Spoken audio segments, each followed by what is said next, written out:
Pelo sinal da Santa Cruz, livrai-nos Deus, nosso Senhor, dos nossos inimigos, em nome do Pai, do Filho e do Espírito Santo. Amém. Meu Senhor e meu Deus, creio firmemente que estás aqui, que me vês, que me ouves. Adoro-te com profunda reverência. Peço-te perdão dos meus pecados e graça para fazer com fruto esse tempo de oração. Minha Mãe Imaculada, São José, meu Pai e Senhor, meu anjo da guarda, intercedei por mim.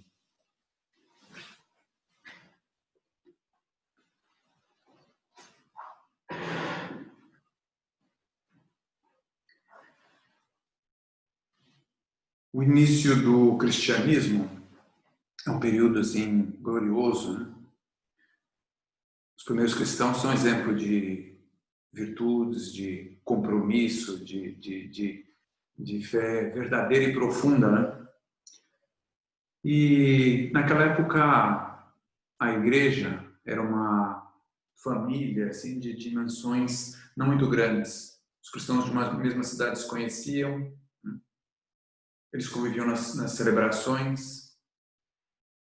Os Atos dos Apóstolos conta como quando Pedro foi preso pelas autoridades, diz, a igreja rezava continuamente. A igreja, com certeza, toda a igreja rezava, porque era um grupo restrito, né? Havia uma espécie de correio, assim, vamos dizer, de informações muito rápido, que era, no fundo, impulsionado pelo carinho, pelo amor fraterno. Depois sabemos, conhecemos pelos Atos dos Apóstolos também, como as pessoas se desprendiam dos seus bens, iam pôr aos pés dos apóstolos seus bens. Tinha um carinho por essa família que era a igreja. Mas havia uma pessoa que não tinha esse carinho. Muito pelo contrário, tinha ódio. Era um homem de origem judaica, zeloso assim, da fé de Abraão, estava disposto a acabar com essa família, que era a igreja. Esse homem se chamava Saulo. Ele ia a Damasco com ordem para prender todos os cristãos, fossem homens, mulheres, crianças. No caminho, foi derrubado ao chão, cegado por uma luz intensa. E apareceu Jesus e Saulo perguntou, quem és? E aquela figura responde, eu sou Jesus, a quem tu persegues. E era o momento da conversão de Saulo em Paulo, passa a ser, a partir daí, o grande pregador. E aquela visão no caminho de Damasco foi assim definitiva, não só como o momento da sua conversão, mas como o guia da sua vida. Cristo tinha se apresentado a ele dizendo, eu sou Jesus a quem tu persegues. Ora, mas Saulo perseguia a igreja, Jesus ele nem conhecia, né? E Cristo, no entanto, se identifica com a igreja. Eu sou Jesus a quem tu persegues. Ora, isso foi um marco assim que iluminou toda a pregação de São Paulo até o dia da sua morte. Essa ideia de que Cristo e a igreja são uma só coisa. E fazia com que ele visse a igreja como uma família. Dizia na carta aos Efésios, sois membros da família de Deus. Passaram-se os séculos, né? A igreja cresceu, se expandiu, se institucionalizou, né? Então, com uma sede de governo no Vaticano, com um código de direito canônico, com tribunais eclesiásticos. A igreja, vamos dizer, se burocratizou no sentido neutro da palavra, né? Tem dicastérios, né, que são como os ministérios, tem um corpo diplomático, com representantes na ONU e tudo mais. Né? Agora, isso não faz com que a igreja deixe de ser família, tal como no início. Né? E, sobretudo, não deixa de ser Cristo. Por que tu me persegues? Então, é bom a gente recordar isso quando se levantam assim, críticas contra a igreja. Né? A gente não deve se estranhar de que a igreja seja atacada. Isso é uma longa história. Né? Desde que a igreja nasceu, foi perseguida. Faz parte da sua natureza. Como Cristo foi perseguido, a igreja é perseguida. Ele já nos avisou que seria assim. De diversas formas, ao longo assim, de diversas épocas da história. Né? Então, esse tipo de acusações não nos deve surpreender, porque faz parte de uma longa história de ataques. Né? Nos primeiros ataques, a igreja era acusada de desestabilizar a ordem social. Né? Por isso, muitos cristãos foram condenados à morte, a ser devorados pelos leões, a morrer nas lutas de gladiadores, etc. Durante muitos séculos, as guerras foram a base de... As lutas assim, os ataques à igreja foram a base de guerras mesmo. Mais recentemente, especialmente desde o racionalismo, isso aí é século XVIII, XIX, um pouco querendo impor à igreja a fama de que a igreja impede o progresso científico, o avanço da ciência. Quando, na verdade, se você olha as coisas assim, com isenção, né, com tranquilidade, se vê que muitos avanços científicos tiveram como apoio a igreja e tiveram como propulsores católicos. Né? Há algum tempo uma pessoa me comentava, não sei, não conheço o assunto melhor, me comentava que o primeiro a levantar a hipótese do Big Bang foi um sacerdote católico. E se critica uma série de posturas assim que são desdobramentos da palavra de Jesus, né? Com relação à postura da igreja com relação ao aborto, com relação às uniões pré-matrimoniais, ao modo do controle dos filhos, a questão do celibato dos padres, a questão da ordenação das mulheres, uma esteira aí, várias coisas. Né? São José Maria comentava no seu livro Forja, né?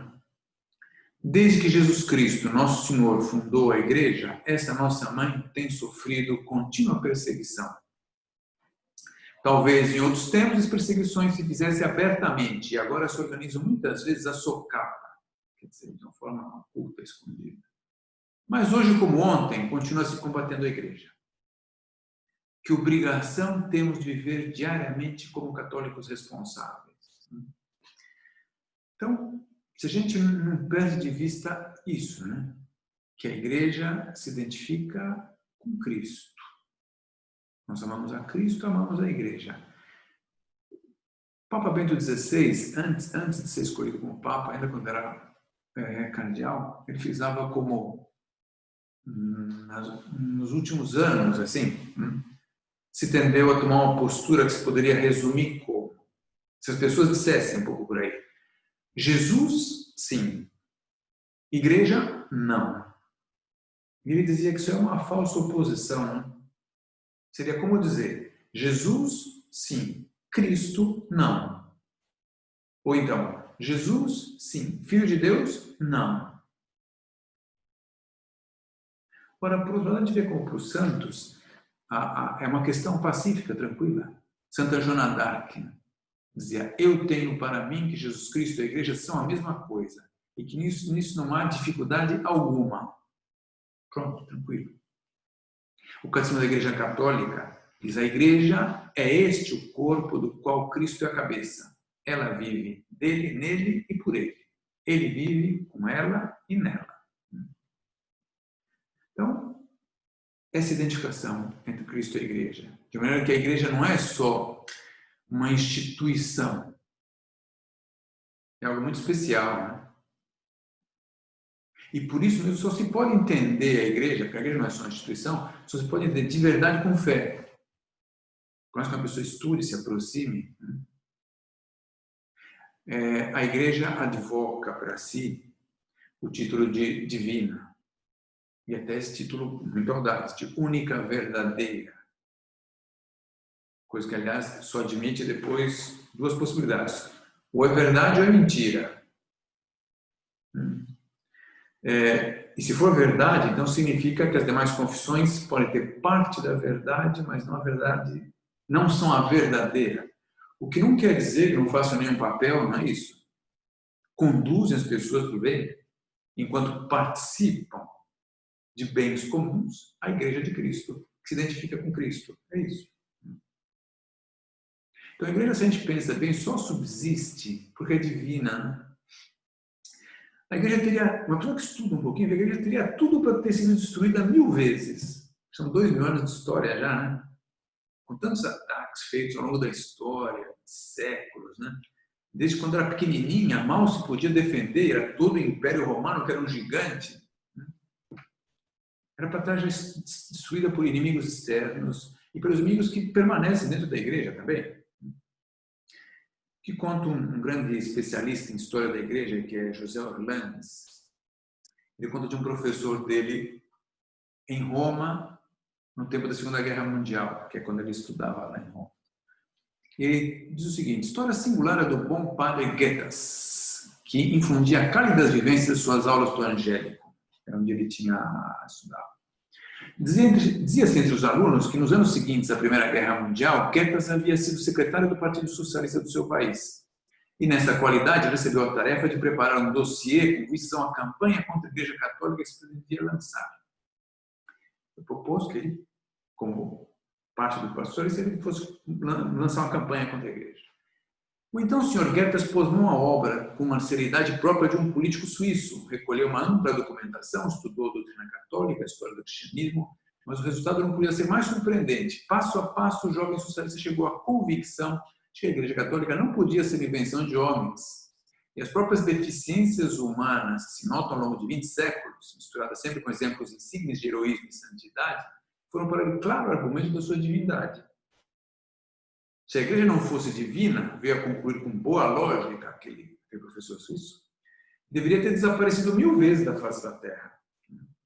O desenlace do episódio não poderia ser mais diferente do que se havia previsto. Guetas converteu-se ao catolicismo. Foi frade dominicano e, em sua cátedra no Angélico, explicava precisamente o tratado sobre a verdadeira igreja de Deus, Jesus Cristo, e as razões pelas quais ele próprio havia chegado a reconhecê-la. Um homem que estudou para combater a igreja, e a base de estudar, falou: não, isso aqui não dá para ser só humano. Ele se converteu e depois ensinava sobre isso, ensinava sobre a igreja. Quando se estuda a sério, a igreja se chega a essa conclusão, né? Não pode ser uma instituição humana, não pode ser só composta por homens e realizada por homens. Aí é uma intervenção divina, né? Isso não impede de que seja composta por seres humanos falíveis, né? A história da igreja é uma história bonita, uma história cheia de exemplos maravilhosos, né? Ao contrário do que alguns historiadores querem dizer, que atribuem, vamos dizer, todo tipo de erros à igreja, nenhuma coisa boa, tem uma espécie de preconceito assim, que impede a isenção, né? Acho que a gente tem que saber distinguir na igreja a missão e os membros. A missão é realizar aquilo que Jesus Cristo dispôs 2000 anos atrás. Então, aí uma pessoa se encontra com a maravilha dos ensinamentos, né? Basta pensar um pouquinho.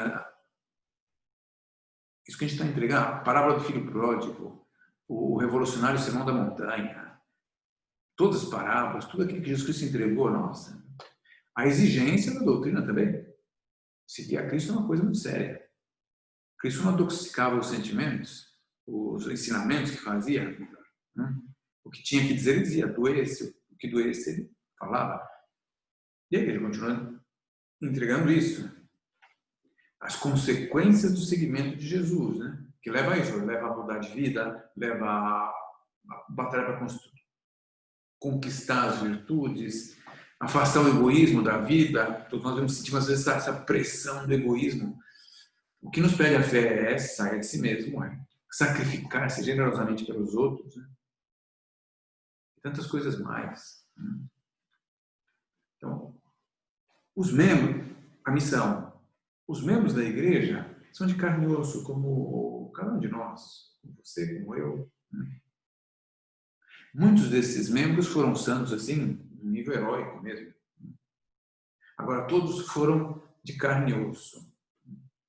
Isso significa que todos os membros da igreja estão sujeitos a erros pessoais. Não tem jeito. Né? Membros da hierarquia, bispos, sacerdotes, cada um dos cristãos, todos podem ter seus erros pessoais. Né? E aí se nota, vamos dizer, a liberdade também que se respira na igreja. E a própria igreja tem, de certa forma, vamos dizer, um tom profundamente democrático nesse sentido.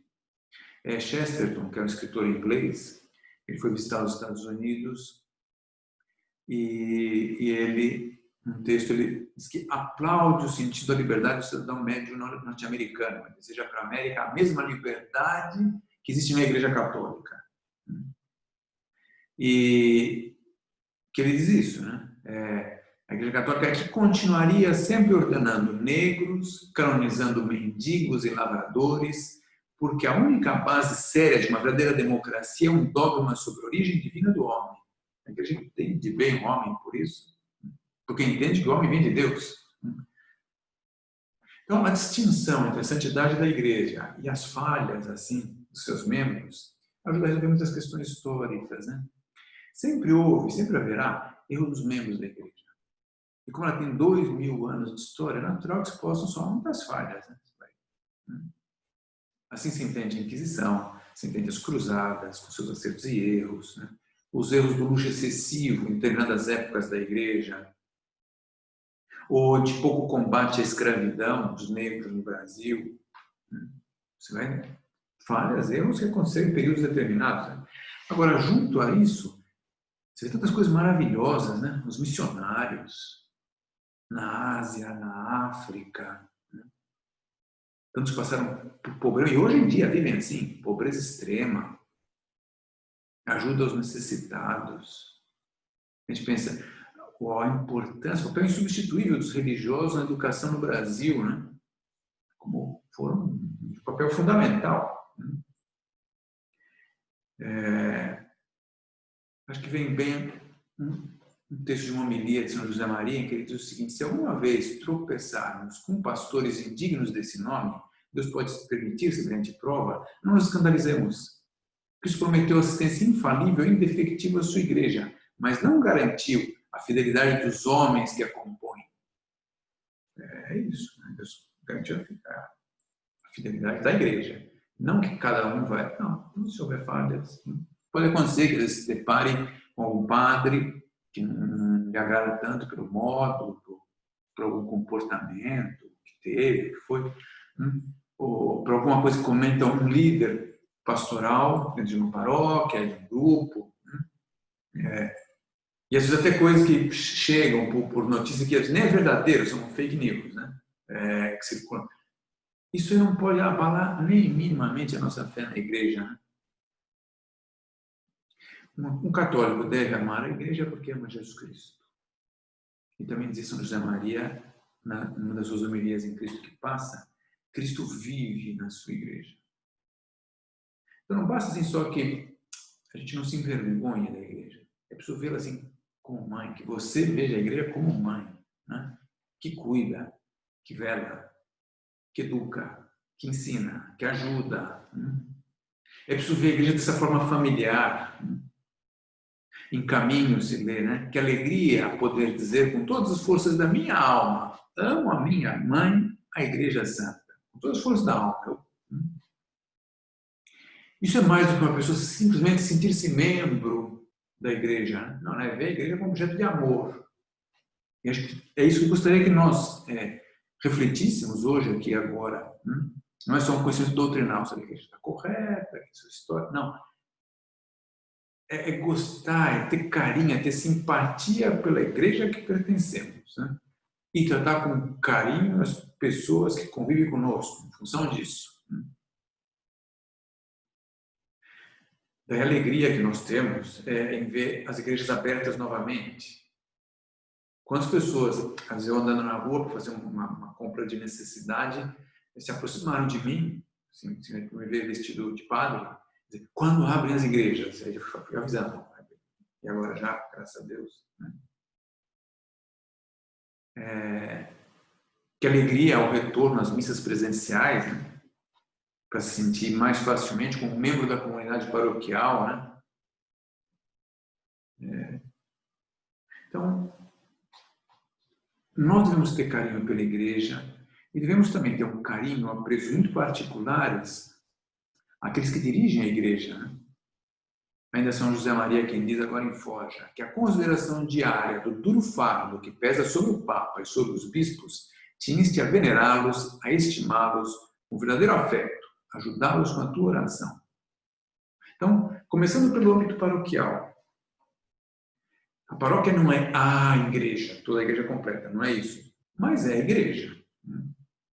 Então, é ajuda econômica, nessa época de dificuldades agora, porque assim, as pessoas não podendo estar dando ali a sua ajuda econômica, é importante. E depois, não é só isso, é uma postura com respeito ao sacerdócio, não pela pessoa do padre, mas pelo sacerdócio em si, né? Respeito e reverência pelos bispos, né? Suas determinações. A gente vê que nessa época que nós vivemos e ainda estamos vivendo, as decisões dos bispos têm tido influência mais direta na vida dos cidadãos dos cristãos, né? Especificamente. A dispensa da obrigação de missa dominical. Isso afeta as pessoas, quer dizer, afeta os cristãos, né? É uma determinação do bispo e tem a ver comigo. Saber acolher, receber, né? E depois o Papa. Seria bom que você rezasse assim diariamente pelo Papa, né? Que você desse seu contributo para que ele possa levar esse duro fardo, né? Você imagina, supõe levar aí 1 bilhão de católicos, né? E ajudar outros, não sei quantos, 5, 6 bilhões de pessoas, né? Para uma vida mais digna, o Papa tem que poder contar, né? Com o meu apoio, com a minha oração, com o meu carinho, com a minha escuta, com aproveitar os ensinamentos, né? Que alegria quando nesses dias aí, questão de não muitas, poucas semanas, quando o Papa acrescentou 3 novas invocações, a ladainha lauretana, né, que se pode rezar no terço, né? Concluímos nossa primeira meditação com a invocação que ele nos sugeriu, né? E que seja motivo para nós assim, de união, mais união com ele e com toda a igreja. Mãe de misericórdia, Mãe de esperança, consolação dos migrantes, rogai por nós.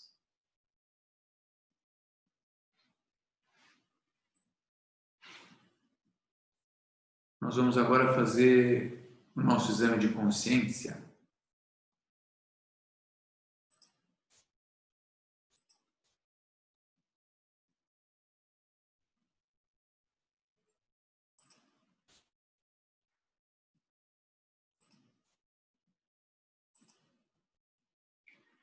Exame, ato de presença de Deus. Sei ver a igreja com olhos de fé, tal como Deus a vê, como instrumento da presença misteriosa, mais real de Cristo e da sua ação redentora no mundo.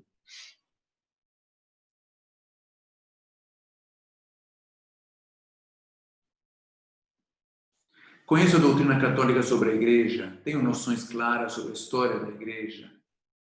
Conheço bem a maravilhosa riqueza da vida dos santos que refletem em suas vidas o caráter divino da igreja.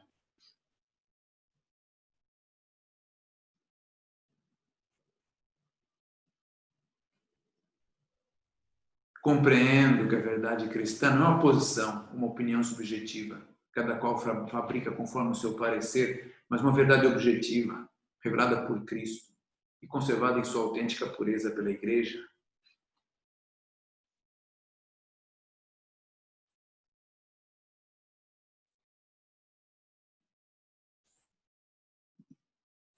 Estou convencido de que uma vida cristã sem a Igreja seria uma falácia, um engano, que nos afastaria da luz da verdade, da fonte de vida que são os sacramentos.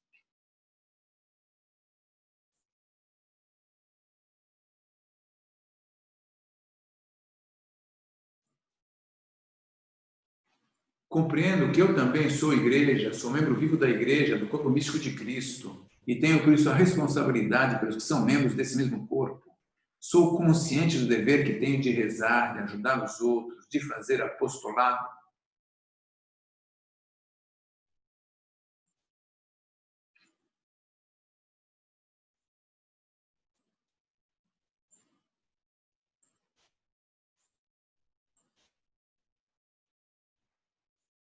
Quando digo creio na igreja, faço com fé, na presença e na ação de Cristo na sua igreja, convencida de que é através dela que, com a graça do Espírito Santo, ele nos guia, ensina e santifica.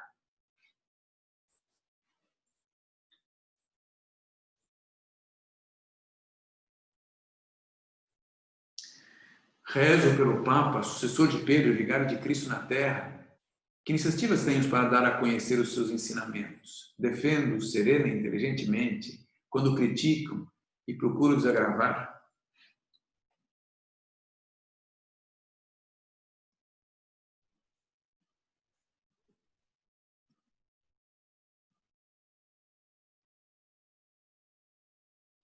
Rezo também pelos membros da igreja, da hierarquia da igreja, para que Deus lhes conceda a graça de serem pastores santos, fiéis à doutrina e unidos ao Papa.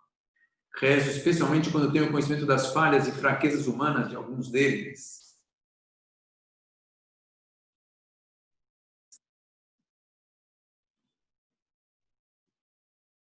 Procuro que o meu lar, como o dos primeiros cristãos, seja uma igreja doméstica, caracterizada pelo amor a Cristo, o amor à igreja e ao Papa, e as virtudes e as devoções cristãs.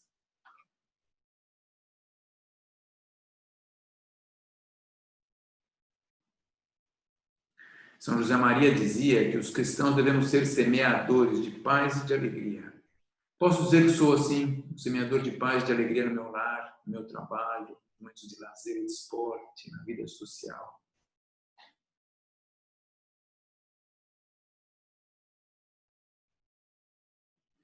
Penso em propósitos concretos com que possa ajudar a difundir alegria, otimismo e bom humor entre os outros.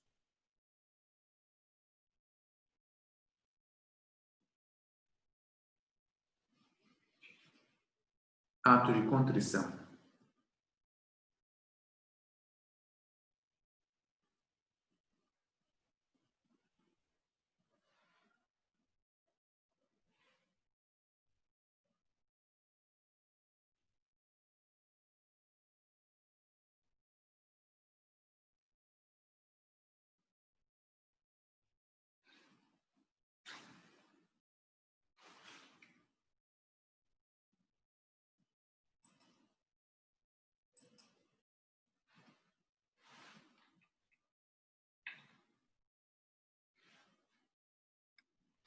Vamos dar início agora à segunda parte da nossa reflexão. Nós estamos falando da igreja. É o tema que nos toca, que é um tema maravilhoso. Um tema teórico, uma coisa não, tem muito a ver com a vida. Agora, é bom que a gente veja quem é realmente a igreja. Né? Num dos seus livros, conta Dom Rafael Oliana, que ele foi pronunciar uma conferência no Rio de Janeiro sobre a família e a crise de valores. E um dos participantes lá pediu a palavra e perguntou para ele, né? O que faz a igreja diante dessa televisão emporcalhada que nós temos que sofrer? E ele respondeu com outra pergunta. E perguntou, e quem é a igreja? E fez um momento de silêncio. E depois ouviu uma salva de palmas. Porque todo mundo tinha compreendido o significado da pergunta. Né? E ele aí quis manifestar em alto e bom som, do jeito que costumava fazer. A igreja somos nós, cada um de nós. Né? É importante que isso seja só uma verdade assim, que existe aí o doutrinal, não é que seja encarnado. Não é assim cristão ver a igreja de uma forma externa, passiva, a casa do outro lá. Boa casa, ótima, muito respeitada por mim, mas lá. Não, eu sou igreja. Porque eu sou Cristo. Cada cristão é Cristo. Por isso. Eu tenho vocação. Eu tenho missão. Eu tenho responsabilidade. Interessante ver como surgiu o nome de igreja. Né? O nome que surgiu aos poucos. No começo, sabe, bem o que era, às vezes falava o caminho, né? Caminho. Mas depois foi o termo grego, eclésia, né? Que é reunião dos convocados. São pessoas que são chamadas ao mesmo lugar. Assim. É isso, nós estamos chamados por Deus, estamos convocados. Vocare e chamar. Né? Estamos chamados por Deus à igreja. Né? É isso, não é casualidade. Né? Então isso faz pensar uma coisa que é importante. E quando nós afrouxamos numa luta nossa, não é um problema só nosso, mas aqui é um problema meu. Um problema meu. Se eu descuido não sei o quê, se eu não estou afim, se eu largo, se eu me acomodo, problema meu. Né? Não. Eu disse, todo mundo está esperando que você contribuísse e não contribuiu. Como conta aquela história que fala de uma cidadezinha pequena, em que o prefeito, era a data festiva ali da cidade, o prefeitura pequena, com as continhas apertadas ali, o prefeito falou, nós vamos entrar com a carne para a festa. Mas é que cada família traga uma garrafa de vinho. E assim diminui os custos da festa. Né? E, então vai se colocar um barril na praça, cada pessoa ao longo dos próximos dias aqui vai colocando sua garrafa de vinho e no dia ali da festa, pronto. Beleza, todo mundo aceitou, sem problemas. De fato, se via ao longo dos dias, cada pessoa chegando com sua garrafa, colocando lá. Chegou o dia da festa, muito bem, tal, discursos, etc. Vai abrir o tonel de vinho lá e só sai água. Ai, o que aconteceu? Aconteceu que tonel todo de vinho, né? Pensou, bom, se eu der uma garrafinha d'água no meio de um tonel de vinho, ninguém vai perceber, né? Outro pensou a mesma coisa. Outro. No fim, água, né? Porque cada garrafa conta. Então, você tem a sua garrafa e deve se contar com isso. Então, não é... A minha garrafa é problema meu, não é? Quer dizer, que você viva a caridade no lugar onde você está aí, né? É importante para os cristãos da Austrália, que é do outro lado do mundo, né? Que você reze o teu terço, ajuda o Papa no Vaticano. Que você assista com atenção à missa, seja remotamente, seja presencialmente, né? Vai ajudar crianças na África. Que você faça a sua meditação, pessoal, que você pare para meditar. Vai ajudar todas as pessoas da família, que eles nem sabem. Portanto, a luta não é nunca só um problema seu. Cristo quis que nós todos fôssemos solidários. Nós todos somos um só corpo. Todos nós somos membros de Cristo. Essa é a insistência de São Paulo, né? É bonita a doutrina da comunhão dos santos. Todos nos ajudamos mutuamente. E como isso aí pode nos dar força na hora da dificuldade, quando nós nos sentimos frágeis. Mas há muita gente boa na igreja. Quando nós nos sentimos incapazes. Mas há muita gente rezando nesse momento.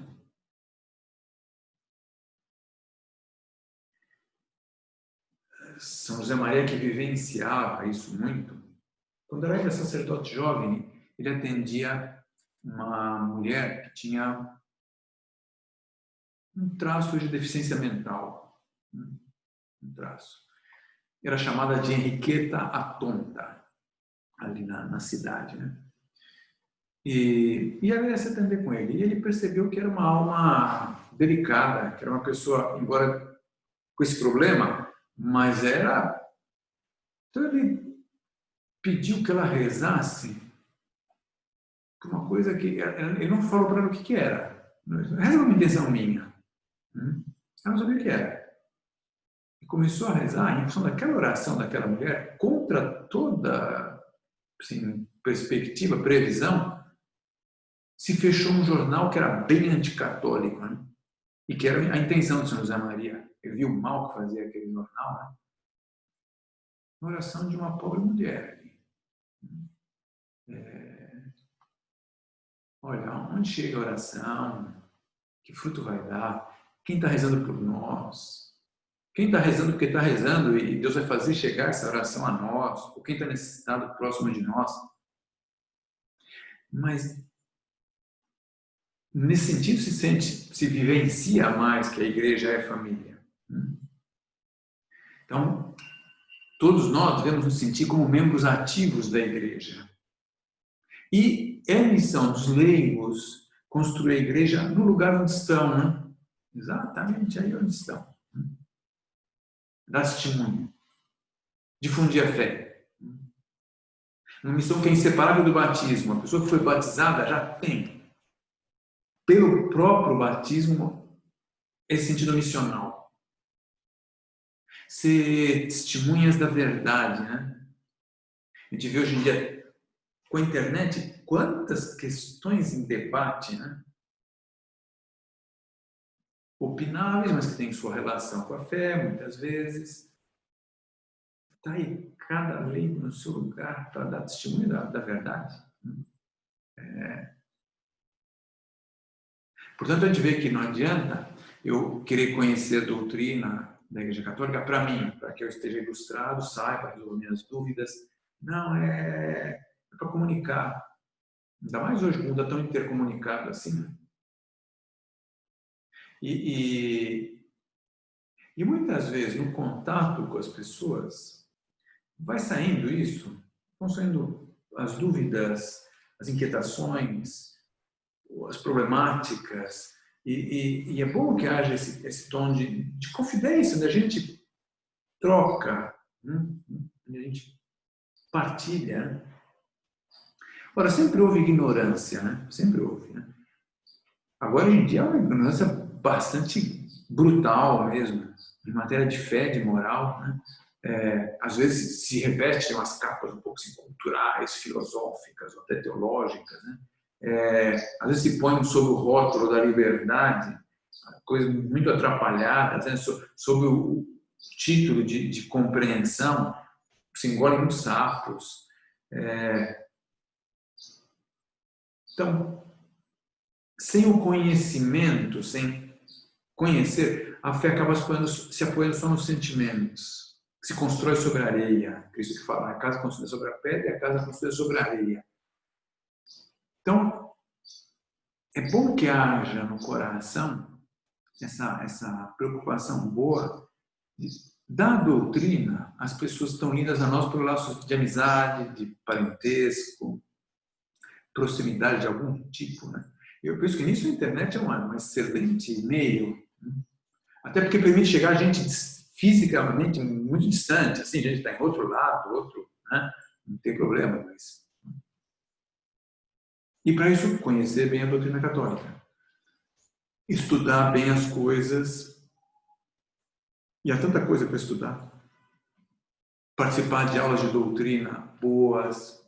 Também, que graças a Deus as mídias estão oferecendo bastante coisa boa. Né? Confiável. Né? Ler coisas. Pesquisar em fontes boas. Né? Perguntar para quem possa responder bem. Esclarecer, aprender. Conhecer a vida dos santos. Que a vida dos santos fala assim, do que é a igreja de uma maneira viva, realística. E há muitos bons documentários, resumos também na internet, em outros meios, como filmados, etc. Bons livros, boas biografias, né, que nos ajudam e podem ajudar outras pessoas também. Então, o que não se pode permitir é a passividade. Então, é preciso sacudir a preguiça. Né? Perigosa preguiça. Quer dizer, um pouco de deixando, depois, agora é muito complicado, depois quem sabe, agora não estou com muito entusiasmo. Tá essa situação meio diferente, quando a coisa normalizar. Não. Ajudar a promover a ética, no âmbito profissional. Muitos. Medicina, a advocacia, a política, a pedagogia, comércio, a psicologia, as artes visuais e por aí afora. É bom, importante. Participar de associações de pais nos colégios. Às vezes isso para intervir, assim, para ajudar mesmo, né? Para evitar uma leitura prejudicial para os filhos. Quantas coisas boas tem feito pais nesse sentido? Veio uma coisa sugerida lá por um professor, uma professora da literatura, da geografia, do que for. Não é conveniente para o meu filho isso? Então, vamos lá, vamos conversar, vamos falar, vamos mover os outros pais, através de um grupo de pais, essas coisas, né? De mães, para orientar, às vezes, acertadamente a educação da afetividade que é ministrada no colégio lá, para fomentar que haja aulas de religião, que realmente edifique a fé, em colégios que às vezes já são religiosos, mas a associação pode ser questionada se aquilo realmente está sendo uma coisa construtiva, boa, positiva, ou um pouco vazia, ou o que fosse. Né? A gente vê como essas iniciativas, estou recordando agora uma família que se lançou uma iniciativa de fazer uma revista para a família, e que não tinha nenhuma especialidade na área, nada a ver. E olha aí, teve uma boa difusão, e a coisa foi um ótimo meio, e fez muito bem para muita gente. Conhecer a doutrina social da igreja. Foi lançado há algum tempo atrás o Do You Catch, o Catecismo para os Jovens, na sua doutrina social. Está na internet, está por aí. E é muito interessante, né? É bom conhecer. E vem uma coisa prática ali. Eu lembro agora uma senhora que aplicava a doutrina social da igreja no seu pequeno comércio de doces. E aí, chegava a isso. E isso, os meios de comunicação, né? Sentir-se participantes ativos, né? Com vitalidade. Tantas coisas estão surgindo agora ótimas, né? Muita gente que se lançou, ótimo, ótimo, que bem vai fazer, uma aqui, outra coisa lá, uma coisinha aqui, outra coisinha lá. Então, pensar isso, né? Estar na igreja é muito, mas não basta. Que nós devemos ser igreja. Ser igreja. Por isso se fazia essa pergunta no exame, né? Para ver se eu estou fazendo do meu lar uma igreja doméstica, à semelhança dos primeiros cristãos. Na época dos primeiros cristãos não havia igrejas construídas assim, né? A igreja era o próprio lar. Depois se reuniam em algum outro local, ou na própria casa, até para a celebração da Eucaristia. Mas, então, isso de certa maneira deve perdurar sempre. E o que caracterizava essa igreja doméstica era o amor a Cristo, as devoções cristãs. Era como coisa muito espontânea, natural, surgida com naturalidade, né? É bom que seja assim uma família, onde se pensou os alimentos ali com naturalidade, o tema da fé, das coisas, surge também com espontaneidade, a referência a Deus, né? E sempre respeitando a liberdade, é importante respeitar a liberdade de cada membro da família. Mas com esse ambiente espontâneo, assim, de igreja doméstica. Também, São José Maria dizia isso, né? Se recordava também no exame, que os cristãos devemos ser semeadores de paz e de alegria. Eu posso dizer que eu sou uma pessoa assim, né? Semeadora de paz e alegria no meu lar. Quer dizer, minhas respostas, minha postura, meu modo de me expressar mesmo, tudo isso aí, né? Quer dizer, meu trabalho, semeadora de paz e alegria no ambiente de trabalho.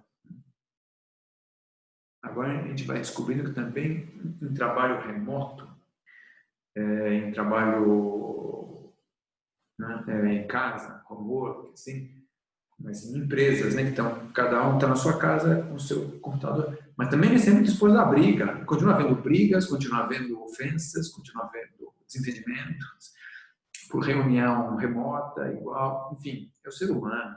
Então, também nesse ambiente remoto, a gente vai ter que ver a caridade, vai ter que ver a compreensão, vai juntar paz, vai ser semeador de paz e de alegria.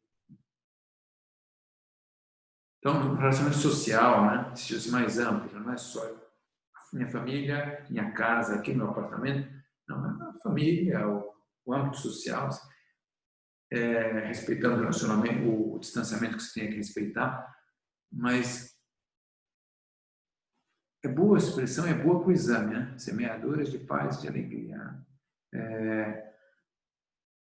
A gente vê que os fóruns de discussão por meios eletrônicos se tornam muito agressivos, né? Às vezes um grupo de mensagens vira um caldeirão ali, né? Uma reunião por Zoom ou por outro meio desses aí. Então nós não devemos sentir semeadores de paz e alegria, nunca instigadores de ódio, de segregação, de agressão. Então a gente poderia aproveitar, né, esse recolhimento para isso, para propósitos concretos, né? Que ajudem isso a difundir a alegria. Vamos pensar nos últimos dias, aí, pensa nos últimos dias, vamos ver. O que eu poderia ter feito? E pensa nos próximos dias, o que eu posso fazer? O bom humor, né? O bom humor, que torna a coisa mais leve. Né? Problemas há na vida, dificuldades há para todo mundo, né? A fé ajuda a levar com bom humor. Esse apoio, essa estabilidade, como é importante essa contribuição nossa, a gente se sentir igreja dessa maneira, né? Contributivamente, de uma forma ativa. Então, repassando um pouquinho as ideias, até para quem não conseguiu chegar no começo, né?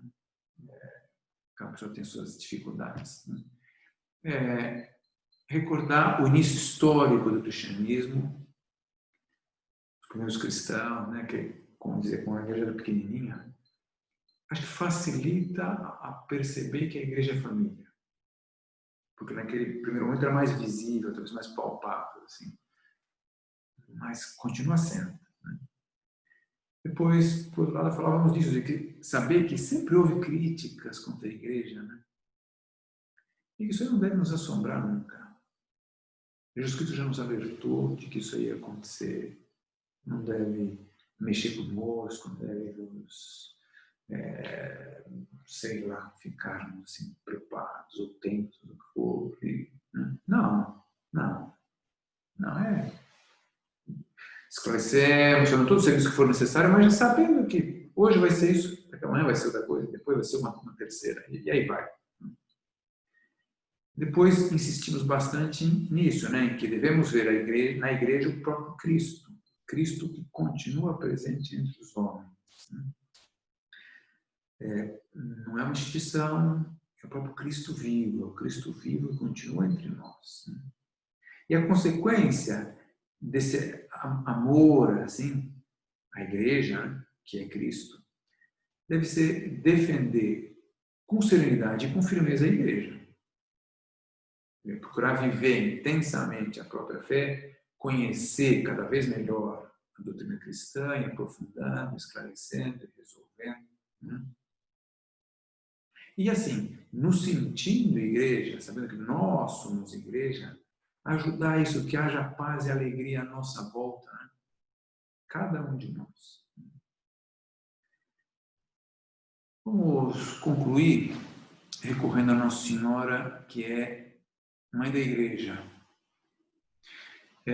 Se o Papa Francisco incluiu 3 novos títulos de Nossa Senhora no Ladainha, João Paulo II tinha incluído, por sua vez, esse título de Mãe da Igreja. E quis também que se colocasse na imutável Praça de São Pedro, lá, porque é o super ícone, né?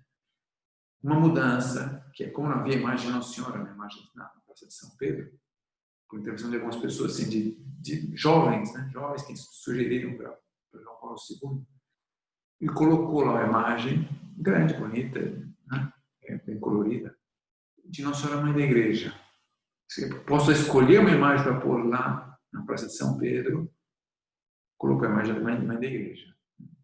Então, Maria, que é Mãe da Igreja, ela cuida com carinho, né?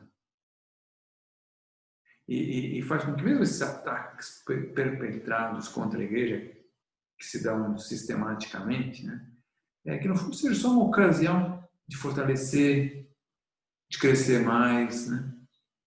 E também pedir a Nossa Senhora Mãe da Igreja que ela faça cada um de nós cada vez mais bons filhos da Igreja.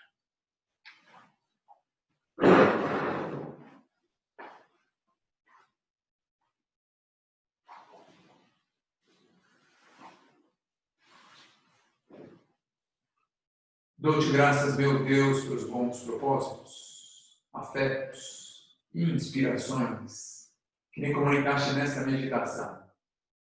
Peço-te ajuda para os pôr em prática. Minha Mãe Imaculada, São José, meu Pai Senhor, meu anjo da guarda, intercedei por mim.